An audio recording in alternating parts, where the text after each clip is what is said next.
Yesterday, I watched the meeting of President Trump, Vice President J.D. Vance, and Vladimir Zelensky.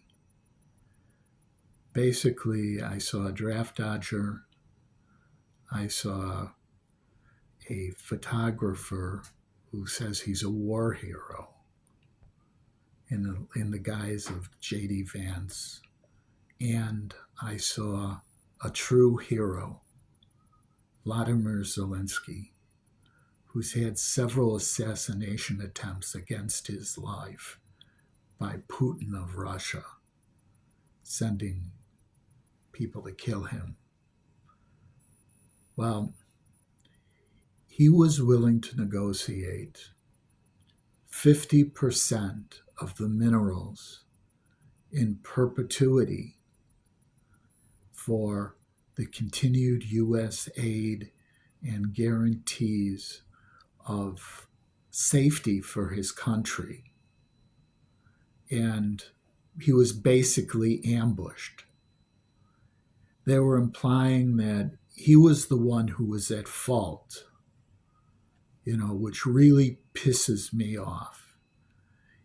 He was said, well, you could have settled, you could have made things easier. No. It's like saying to a rapist, saying to his victim, it'll go better if you just shut up and let me do what I want. Anyways, we see that the United States is losing its global power, that people think of us as a joke. The funny thing about it is that as the United States takes this position, the EU is stepping up. This once great nation that was feared all over the world is now going to be seen as a paper tiger. We're going to be seen as pathetic as Russia is, which people used to be afraid of. Now they see a country, a small country, fighting them off, actually pushing them back. When they're united, and the people are. Right now, I'm almost willing to bet that if Ukraine had another election, Zelensky would win hands down. But that's beside the point. Trump told Zelensky he wanted 50% of the minerals in perpetuity, not till the amount that the United States invested in the war was paid off, but forever. And the figure that he gave Zelensky was twice actually what the Department of Budget says the United States had given to Ukraine. But he would not give security guarantees to Zelensky. Basically, you hand over 50% of your natural resources, and we're not going to give you any more weapons. We're not going to do any more. You're basically shit out of luck. 50% of the minerals. That's like giving over 50% of the wealth of the nation. He just wanted the war to end, Zelensky. He wanted the United States to step in, to use its power. Trump didn't want it. The terms were unacceptable. And then J.D. Vance laid into him, making statements like, you could have ended the war. How? By letting Russia take more territory? When Zelensky pointed out that Russia didn't abide by other treaty agreements that they had years ago, and Putin invaded like 10 years before that, not even 10 years before that, and violated another treaty. They jumped on him. Oh, we trust him. We trust someone who's lied to you before. We trust him. Sometimes I wonder, are they being paid by Russia? I mean, are they? Why would they be kissing Putin's feet?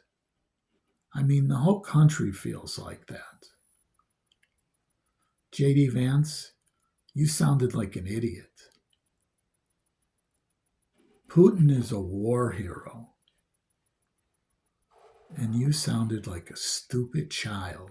The person who wrote the book, The Art of the Deal, didn't come off like anyone who could even make a deal for a pair of shoes or maybe a pack of bubble gum. Sounded pretty stupid. And when J.D. Vance said that,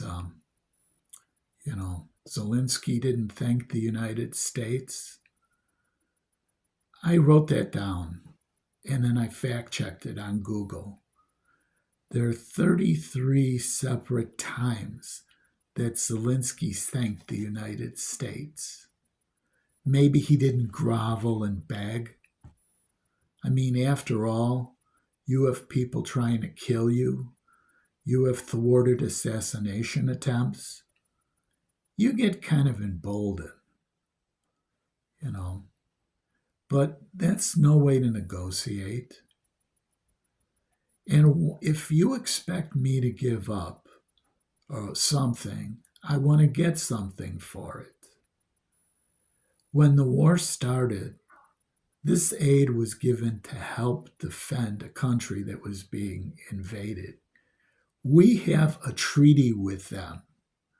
When Ukraine gave up its nuclear missiles, we signed a treaty that said that if Russia invaded them, we would protect them. We would help. We are breaking our word. How does that make the United States look around the world? Like all of a sudden, under this new administration, whatever agreements are signed, whatever we agree to, it means nothing. It's bullshit. Just think about that. How does that make America great? It makes America less. The meeting that was live on television did accomplish something. It made America a lesser country in the world's eyes. It also established that the Europeans, seeing this, decided that they can't depend on America, that they're going to be doing things on their own, that they're distancing themselves from America. We already are having problems in the United States with people traveling to the United States for pleasure because of what's being done to the Canadians, the tariffs. Canadians are now not visiting the United States.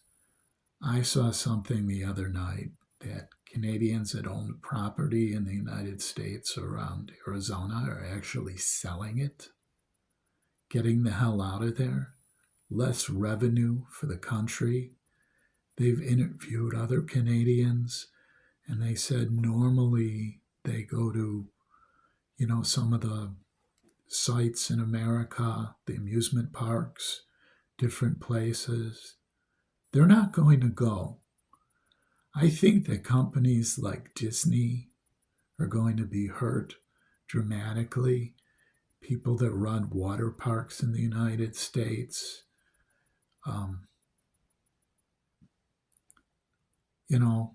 what he's done is actually driven tourism away from the United States. I worked for 2 years in the hospitality industry among the multitude of jobs I've had. And I saw the tourism dollars come in. Say goodbye to that. Less hotel workers, more unemployment. Not to mention, with all of these cuts to the different programs he's doing, people are going to have less money to spend. Oh well, I guess there'll be less stockers, less checkers. Walmart is hurting already, they're saying. Make America great again. After World War II, Europe was devastated. The Marshall Plan helped rebuild Europe, but American companies benefited from the Marshall Plan. Construction companies helped rebuild Europe in parts. Money was loaned to Europe. Some money was given, other money was loaned. The United States, because we're our own continent. Well, it's not our own continent. We do share it with Canada and Mexico. But basically, because we were separated from Europe, we were not devastated. We didn't have bombs being dropped on them like London did. Dresden, a German city, was totally devastated with firebombs. Not to mention what we did to Hiroshima and Nagasaki. But Europe was in shambles. The United States, in order to keep communism from spreading, instituted something called the Marshall Plan, where they rebuilt Europe. They were seen as the great warriors, the great heroes. It instituted a period of prosperity after World War II in the United States. People traveled, people had some money. Basically, after the wartime economy, everything was going great. The wartime economy actually pulled us out of the depths of the Great Depression, and people who had nothing now had something. The men came home from the war in the 50s, and the GI generation built a wonderful time for them. Basically, unions were thriving because during the war they were promoted. You had cost plus. The wages were high. The funny thing is, they stagnated. After the war, people really didn't continue to get raises at the same rate they were getting at the war. The 50s were good. In the 60s, things began to change. Well, it's like it is today, where people are working for little nothing. They're more easily controlled. But you wonder, we helped rebuild Europe, and the life in Europe is actually better than the life in the United States. What they did, the fact that most of Europe people are paid a living wage, almost all of it, a super wage compared to the United States.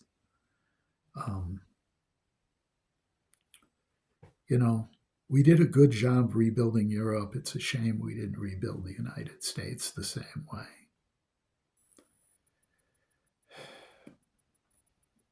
But under this current administration, the U.S. is turning fascist.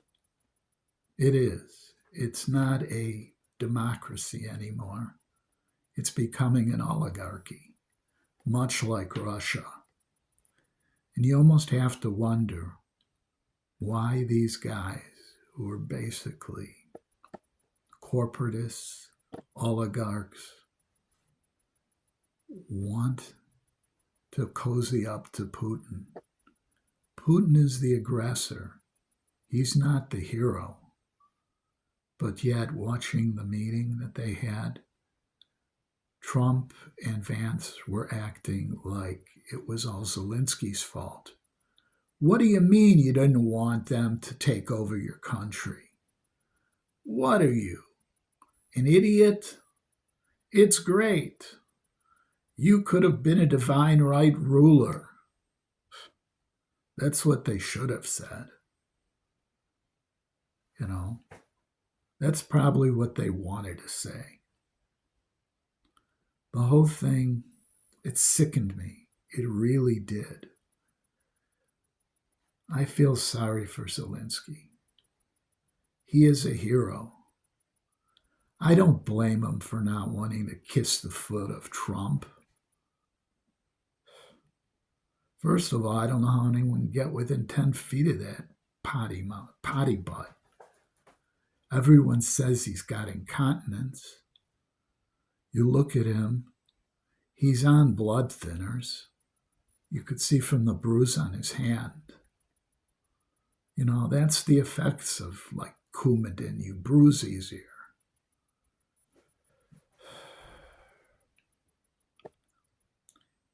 I don't know. I don't know how anyone could have been stupid enough to vote for him. What? Because he promised he would get eggs down? He promised he would release his taxes, and he never did. He's made so many promises he's broken. He lies constantly. I don't think he can tell the truth. Well, there is a shift going on in global power, a big shift. America is losing its footing. Most empires only last for 250 years. We're getting close to that. Some have lasted longer. Anyways, I have questions though. I know that Elon Musk tried to get the fascist party in Germany, gave money to it, campaigned for him. He tried to support them. They say they're more on the right, that they're not fascists, but they're fascists. They're xenophobes, which I can understand why a South Africani, someone who benefited from apartheid, who fled when apartheid was falling apart, would want to establish apartheid somewhere. I really do. After all, Germany did talk about the final solution and did institute it, killing people in death camps. Sometimes I wonder, you know, we do have a surplus population in the United States, people that are not rich. But then again, if you get rid of all the poor people, who's going to work for you? Who's going to work for you? You know, you're going to have to pay other people more, and I know you don't want to do that. But there is a shift in global power, and the United States is falling out. Europe is picking up much of the power. Germany looks like they're going to be a key player. Kind of scares me. The Germany of today is not like the Germany of the 30s. You know, they're not coming out of a depression. They're not doing too bad.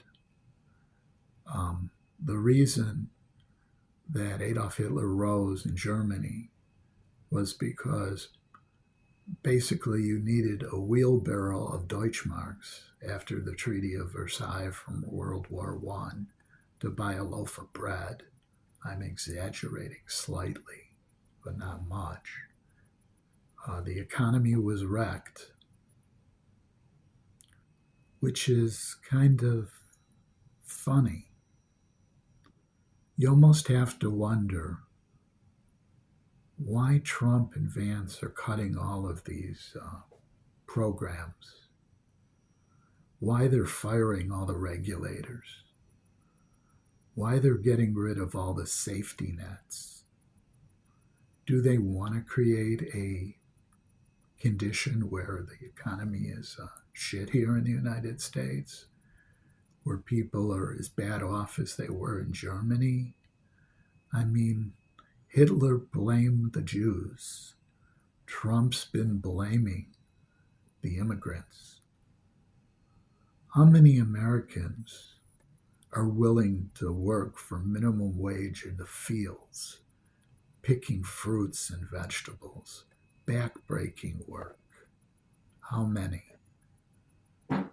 Maybe if people are impoverished, maybe if people have no choice,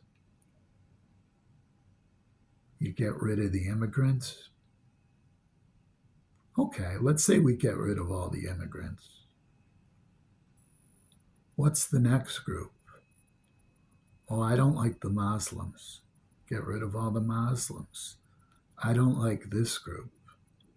Pretty soon, the only ones you have left are white people, Christian white people. Maybe not even Catholics. Maybe just evangelicals. Is this the end of America?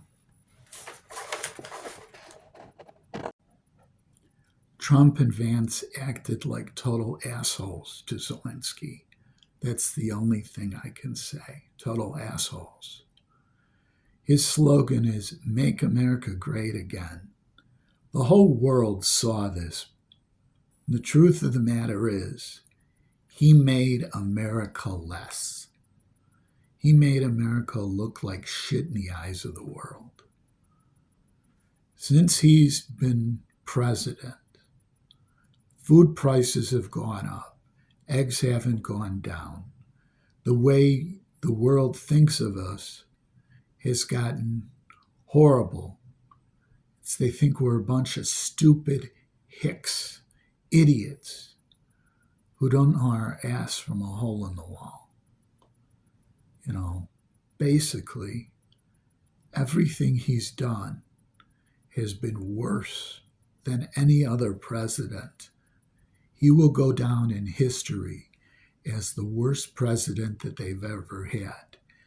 The MAGA movement, those red hats, anyone who has one or has pictures of family members, it's like having pictures of family members that fought in the Civil War on the South Side, or maybe family members that are missing the pointy hood from their KKK uniform. They won't be seen as patriots. They'll be seen as pariahs. But MAGA is turning on him. They don't like him. They're blaming Elon Musk. Yeah, he has a lot to do with fucking up the country, most of it, giving Trump his ideas, because we know Trump is not the sharpest tack in the box. But he is the president. The buck stops with him. He doesn't even help people in red states that are having disasters. He doesn't even understand what FEMA is all about, that you're supposed to help people. This is someone who's lost money from investors on every investment. Just ask the people that bought his crypto coins and lost money. Or how about invested in Truth Social and lost money? He's not a good businessman. That's all part of the big lie, the hype. He doesn't even understand how government works. He feels he's the king. He's the divine right to do what he wants. And he only won by about a little more than 1% of the population. That's not a mandate.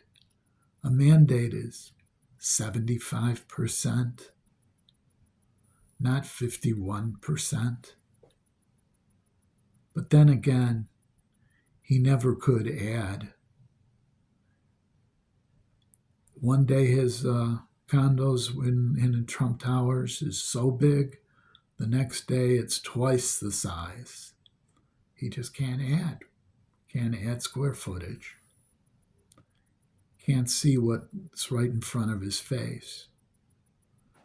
When the economy totally crashes, he'll say it's Biden's fault, even though he was handed a robust economy. All he had to do is keep things the same. He didn't want anything that Biden did. Fuck Biden. That's why he killed the CHIPS Act, costing thousands of jobs.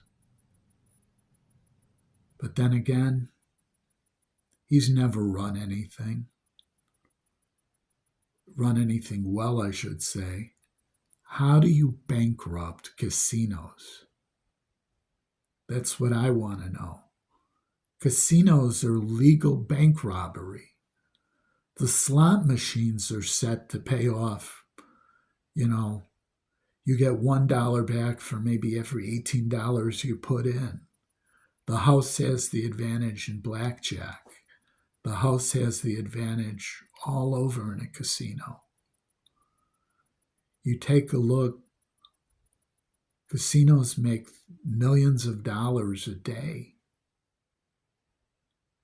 And he loses money and bankrupts them. Great businessman, great leader.